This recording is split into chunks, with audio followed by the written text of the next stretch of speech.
Hi, everyone. I'm Maggie McGrath with Forbes Breaking News. Mysterious drones have been spotted over New York and New Jersey, and on Friday, Governor Kathy Hochul even closed the airspace over Stewart International Airport for 1 hour due to drone activity in the airspace. Some are questioning whether these drones are foreign interference. Joining us to answer that question and so many more is Gordon Chang. He wrote the book, The Coming Collapse of China, and his most recent work is Plan Red, China's Project to Destroy America. Gordon, thank you so much for joining us. Thank you, Maggie. So let's just zoom out, because drones are often used recreationally. What makes the drones that we're seeing over New York and New Jersey different than drones that you might see at a tourist location like the Grand Canyon? Yeah, some of these drones are large. They've been compared to SUVs, for instance. They have flashing lights. They move in erratic ways, which a hobbyist probably would not be able to accomplish.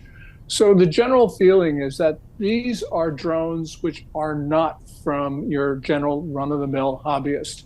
There's something more. They are something more. And do we know where they're taking off from? I mean, what's the range of one of these drones? We don't know the answers to those questions. Some of the drones have been observed coming over the Atlantic Ocean. Others have just been hovering around inland areas. So there's, I guess the answer is all of the above in terms of where they're coming from. As to their range, that we can only speculate. We can only speculate. Now, officials have a variety of explanations. I saw some officials associated with the government saying, oh, these are manned aircrafts that are taking off and landing. We had another statement over the weekend saying that this is due to a change in FAA policy regarding manned aircrafts and takeoff times.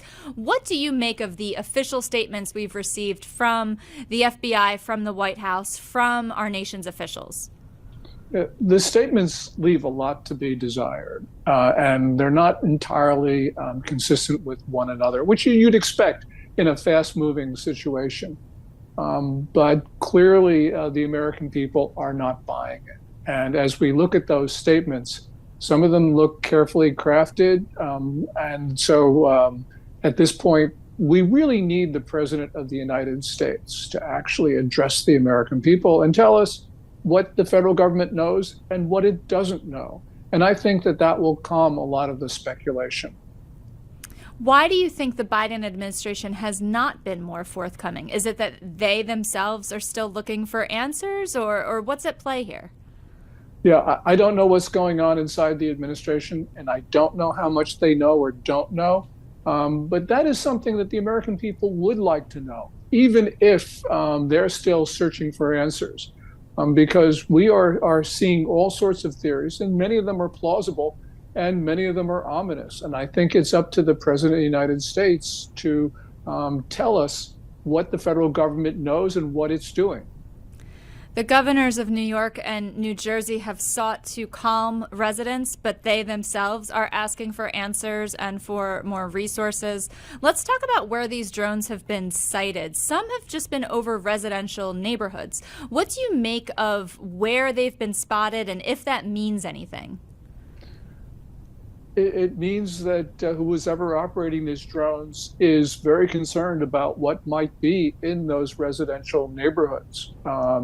There have been reports, and you start to try to put through all of these reports, but there have been reports of spikes in radiation in the New York metropolitan area, 2 of them, one on each side of the Hudson. And so that leads to the conclusion that maybe they're looking for an implanted nuclear weapon.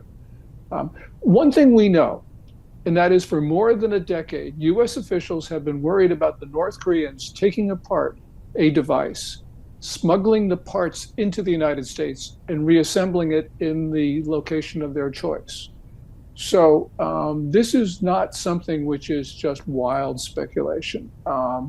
And when you talk about radiation, clearly this could be one of the things that the drones are doing. And that would explain why they're over residential areas, because the device could be planted in one of those places. Now, the reason why this speculation has gained some currency is because the Pentagon has said these are not military drones. And that's and they say it's not foreign. So if you put those two things together, it means they're domestic. These are obviously not drones operated by individuals. And that leads you to believe maybe Department of Homeland Security, maybe FBI, maybe even the CIA, even though they're not allowed to operate on American soil. So if the danger is serious enough, we could see the U.S. Taking emergency action like that. So until we hear from the president, until we get more information, until we get more consistent information, we have to plan for the worst. We have to plan for the worst. So is that North Korean scenario the worst in your mind, or is there another foreign actor theory that you've heard that has credibility? Well, people have talked about the Iranians. In New York, a New Jersey congressman has talked about an Iranian mothership off the U.S. coast, which the Pentagon has specifically denied. Could be, if it's Iran, it's probably with the backing of other states. And that naturally leads us to think about both Russia and China.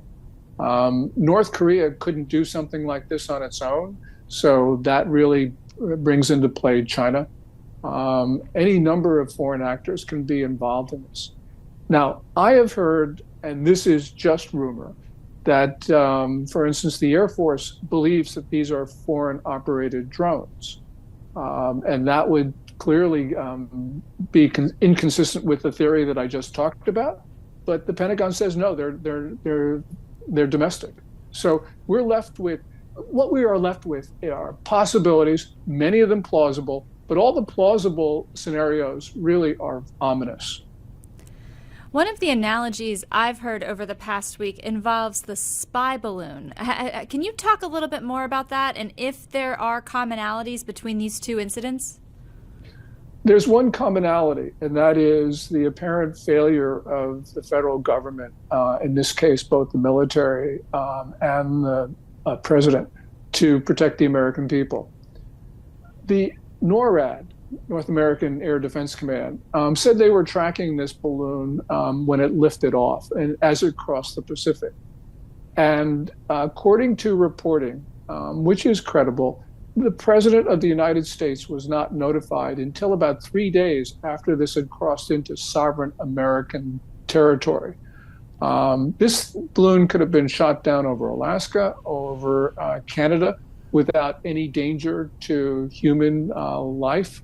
And yet we allowed that balloon to survey U.S. nuclear weapon sites. Malmstrom, F.E. Warren, Minot Air Force bases, where we have all of our land-based intercontinental ballistic missiles, the Minuteman III.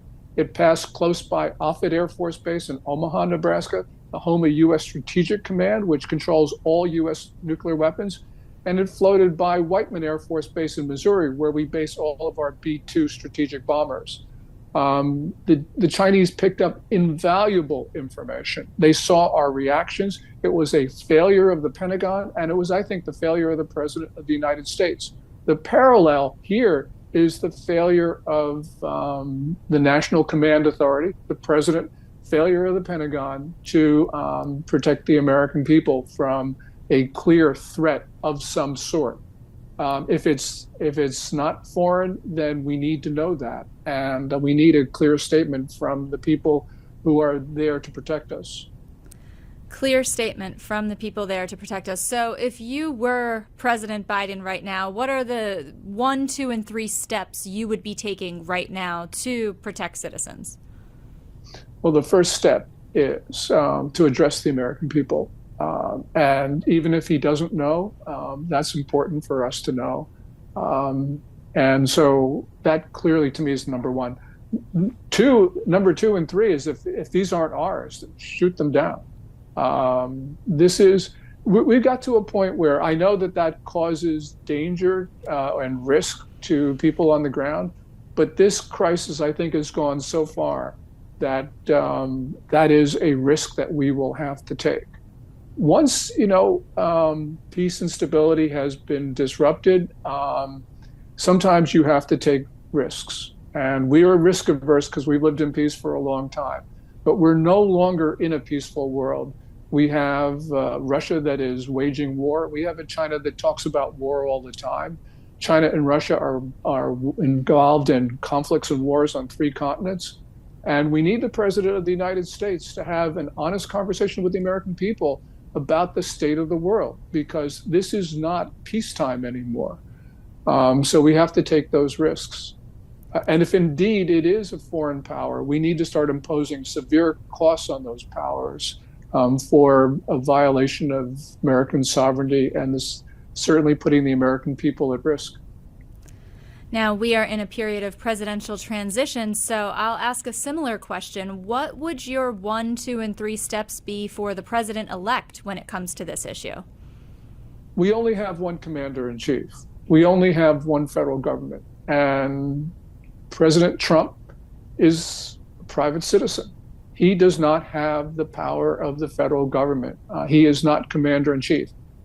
There is a commander-in-chief. His name is Joseph R. Biden Jr., and he needs to exercise those powers now. Fair enough. When the president-elect takes office in January, if this is still an issue, what would you tell him? And more broadly, is there anything about this issue that could translate to the president-elect's policies when it comes to China when he is in office?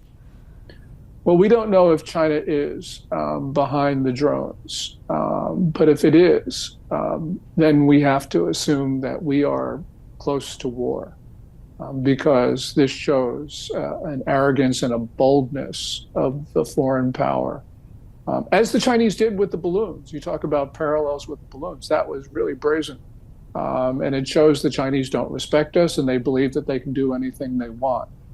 So if these drones are Chinese, or the Chinese are involved in some way, then we have to consider that we are close to war. And I believe that whoever is commander-in-chief has an obligation to talk to the American people about getting ready for terrible outcomes, because we have China's leader talks about going to war all the time. He's preparing to go to war. He's mobilizing civilians. He's firing military officers who are opposed to going to war. That's not to say that Xi Jinping has made the decision to go to war. But we do know one thing, Maggie, and that is Xi Jinping has made the decision to risk war. He's made the decision to risk war with American treaty allies, which means he is prepared at this moment to kill Americans. And we need the commander-in-chief, whether his last name is Biden or Trump, to talk to the American people about this. This is not an easy conversation. This is not a politically winning conversation. But the commander-in-chief's number one obligation is to protect the American people from foreign attack. And we are very close to that. And if these drones are indeed foreign, we have been attacked. Those are sobering words, and we've covered a lot of ground, but is there anything else on your mind as it relates to these drone sightings and what it could mean for American national security? If the more ominous scenarios are in fact true, then Americans need to prepare for being on their own for quite some time. Because the detonation of a nuclear device on American soil will not only cause panic, but it will cause, at least for some time, an inability of government to take care of people. So people need to be able to have enough food, enough water. They need iodine pills. This is not a conversation that the American people have had for a very, very long time. So we have not fought an enemy on our soil on a sustained basis since the War of 1812. But it's very possible that that could very well happen now, especially because we have very disturbing indications of preparations for attacks on American installations. And these have been going on now for months. Our government has not talked to us about it. Our government has not taken adequate measures to protect our infrastructure and our military bases. And the American people need to know that this is a very precarious situation. We think we're at peace. Our adversaries and our enemies, however, don't believe they are. When you say possibility or probability, is there a percent that you would assign to that of a serious warlike outcome? More than 50%. We have seen a militant regime in China talk about going to war. It's preparing for war. I can't think of a case in history when we have had such a regime preparing for war and not actually gone to war. We know that China is waging proxy wars around the world. We know of preparations for attacks on American installations. We know that China is behind some of this. So, yes, we have to assume it will occur. Those are sobering words, a sobering warning. Gordon Chang, thank you for coming on and sharing your perspective with us. We really appreciate your time. Thank you so much, Maggie.